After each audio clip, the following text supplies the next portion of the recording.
All right, we teased it just for a second, Lindsay, but there's a lot of people just throwing out stuff regarding contracts and, I guess the legal side of it. But you're the money guy here. Take us through what the money situation looks like. What does it take to fire Bryan Harsin if you're Auburn?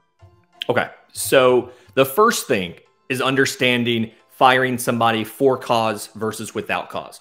And everybody has been saying, fire him for cause, fire him for cause. You need to understand, to be fired for cause, the employee, in this case, Bryan Harsin, had to commit a serious violation of the employment agreement and or stated and agreed university policies.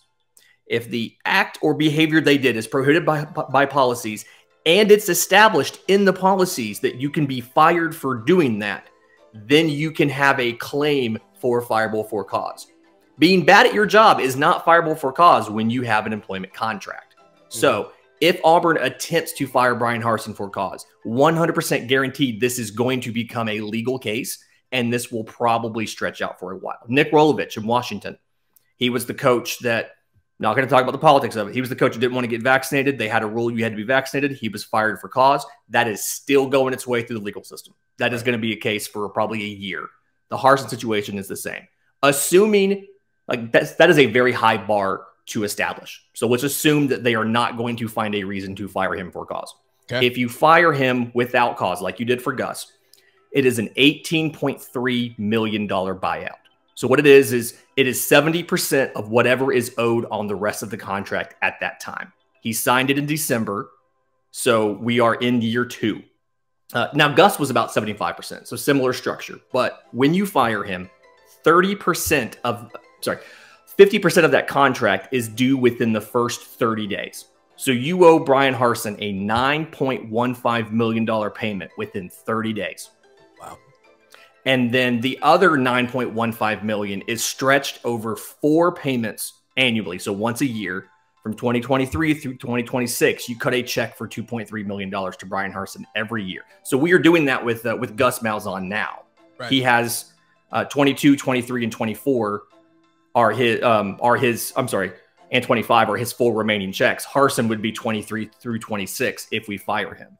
And then the other hard part about this, and this is something we've seen in coaching contracts recently, because coaches have all the power in college football now, is there are no offsets and no mitigation. And what this means is mitigation is if we fire you from a job, you are required to go try to get an equivalent job so that we don't have to pay you as much money. Because the offset says whatever you make from your new job is subtracted from how much we owe you. So if we owe you $2.3 million a year and you get a job for $300,000, now we only owe you $2 million a year. That's standard in coordinator contracts. That's standard in defensive assistant contracts. Bryan Harsin does not have that. Gus Malzahn did not have that. A lot of head coaches hired in the last 4 or 5 years have not had that. So Gus Malzahn could have just sat back and collected all that money, did not have to work, did not have to do anything. Bryan Harsin can just collect $18.3 million. And the fact that he has $18 million on the table is why Bryan Harsin is not going to quit from Auburn.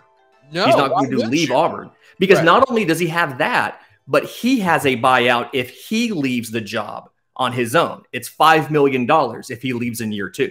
It goes down every year towards the end of the contract. So you're looking at pay him if he leaves. No, he has to pay Auburn if he leaves. Okay. Yeah. So the idea here is if another program were to come poach him, they have to pay us for getting Bryan Harsin. So, but it works off of him. It doesn't work off of if he goes somewhere else. If he quits, he owes us that money. Now, I've been told, sources have said that if he's willing to quit, we are willing to waive that buyout. But the man has 18.3 million reasons to not quit this job. Right. Right.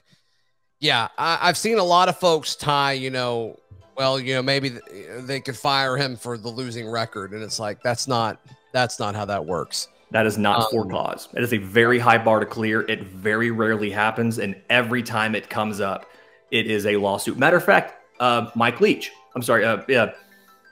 Leach at Mississippi State, the lawsuit against Texas Tech for the firing just finally got resolved. And that was almost a decade ago. Bathroom or whatever. Supposedly he locked a player in a dark room because the kid had a concussion and wasn't sensitive to light and all of that. Yeah, that just got resolved, and that was a decade ago.